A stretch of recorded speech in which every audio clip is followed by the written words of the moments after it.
எப்படி edit survey ஆப்ஷனுக்குள்ளே போகிறது YouTube ஸ்டுடியோவில், அதை பற்றி இன்று பார்ப்போம். முதலில் யூடியூப் ஸ்டுடியோ அப்ளிகேஷனை ஓப்பன் செய்யவும். பிறகு கார்னரில் உள்ள சேனல் ஆப்ஷனை கிளிக் செய்த பிறகு செட்டிங்ஸ் என்ற ஆப்ஷன் ஓப்பன் ஆகும்.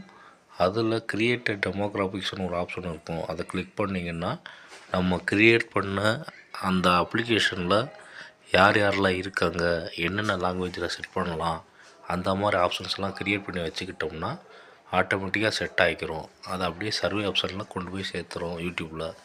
அதை பண்ண உங்களுக்கு டெவலப் ஆகிக்கிட்டே இருக்கும்.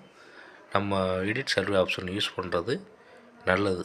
ஏன்னா யூடியூப்பில் நம்மக்கிட்ட கொஸ்டின் கேட்டிருப்பாங்க சர்வே பண்ணுறதுக்கு. இந்த மாதிரி வீடியோ இருக்குது, இது யார் யார் பார்க்குறா, என்னென்ன ஜெண்டர் பார்க்குறாங்க, எவ்வளோ பேர் பார்க்குறாங்க, என்ன லாங்குவேஜில் பார்க்குறாங்க, என்ன செட்டிங்கில் பார்க்குறான்ற ஆப்ஷனுக்காக அந்த ஆப்ஷனுக்கு வச்சுருக்காங்க யூடியூப் ஸ்டுடியோவில். அதை அப்படியே யூஸ் பண்ணி பயனடையுங்கள்.